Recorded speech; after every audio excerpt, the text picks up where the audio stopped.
నమస్కారం. నేను చందు. ఈరోజు ప్రేరణలో భాగంగా మనోనియంత్రణ. మానవుని దేహంలోని అన్ని ఇంద్రియాలు పనిచేయటానికి మూలం మనసేనని రామాయణం చెప్తుంది. మనసే అన్నిటికీ మూలమని అందరూ అంగీకరించే సత్యం. మనసు ప్రేరేపించకుండా ఏ మనిషి ఏ పని చేయలేడు. మనసులో నిరంతరం అనుకూల భావాలు, వ్యతిరేక భావాలు పుడుతుంటాయి.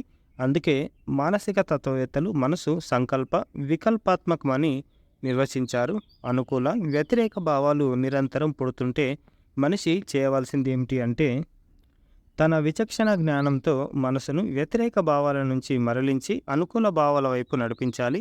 ఇదే మనిషిలోని విజ్ఞతకు పరీక్ష. లోకంలో మనిషికి అడుగడుగున పూలబాటలుండవు, ముళ్ళదారులు కూడా ఉంటాయి. ఆటంకాలు, ఆందోళనలు చుట్టుముట్టి మనిషికి అవరోధాలు కలిగిస్తాయి.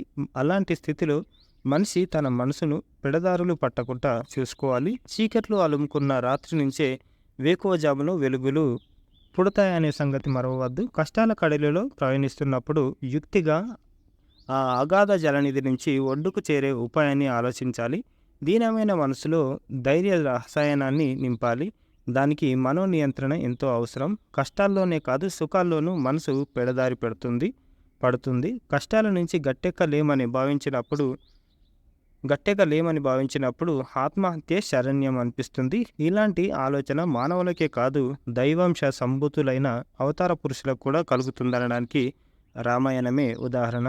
సీతామాత జాడను కనుగొనేందుకు లంకకు వెళ్ళిన హనుమంతుడు అక్కడ ఎంతకు సీతమ్మ కనిపించకపోయేసరికి నిరాశతో తాను సీతాన్వేషణలో విఫలమై తిరిగి వెళ్ళే కంటే ఆత్మహత్యకు పాల్పడమే మేలని అనుకుంటాడు. కానీ తన తొందరపాటు వల్ల తన స్వామికి అనర్థం జరుగుతుందని మనసును కుదుటపరుచుకొని ఎన్ని కష్టాలు ఎదురైనా సీతమ్మ జాడను కనుగొని తీరుతానని ధైర్యంగా పలకడం మనోనియంత్రణకు సంకేతం.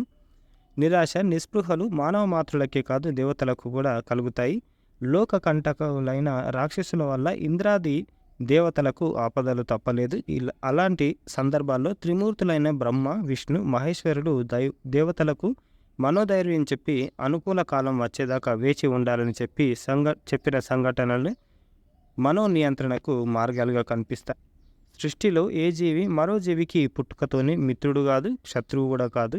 సందర్భాలను బట్టి మిత్ర శత్రుభావాలు కలుగుతుంటాయి. అవేమీ శాశ్వతంగా ఉండేవి కావు. పరిస్థితుల ప్రాబల్యంతో వస్తూ పోతూ ఉంటాయి కనుక అవన్నీ క్షణికాలనే భావన మనిషికి నిరంతరం దృఢంగా ఉండాలి. నిన్నటిదాకా శత్రువు అయినవాడు నేడు మిత్రుడు కావచ్చు. కాలం ఒకే విధంగా ఉండదు. ఎప్పుడు వసంతాలే ఉండవు, శిశిరాలే ఉండవు. కాలానుగుణంగా మార్పులు రావడం సంభవమే. కామ, క్రోధ, లోభ, మోహ, మద, మత్సరాలనే అరిషడ్వర్గాలు మనిషిని ప్రబలంగా ప్రభావితం చేస్తాయి. మనిషి ఈ శత్రువుల పట్ల అప్రమత్తంగా ఉండాలి. ఏది మానవ ధర్మం, ఏది కాదు అని మనసుతో ఆలోచించాలి. ధర్మబద్ధమైన తీరుతో మనసును కట్టడి చేయాలి. మనసు అనే గుర్రం పరుగులు తీస్తున్న విచక్షణ అనే పగ్గంతో దాన్ని అదుపు చేయాలి.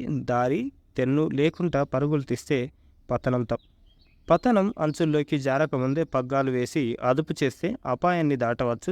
తెలిసి అపాయాన్ని కోరుకుంటే జీవితం అర్ధంతరంగా ముగిసిపోతుంది అని డాక్టర్ ఆయాచితం నటేశ్వర శర్మ గారు రాసిన అంతర్యామి ఇది ఈ రోజుకి సంబంధించిన ప్రేరణ.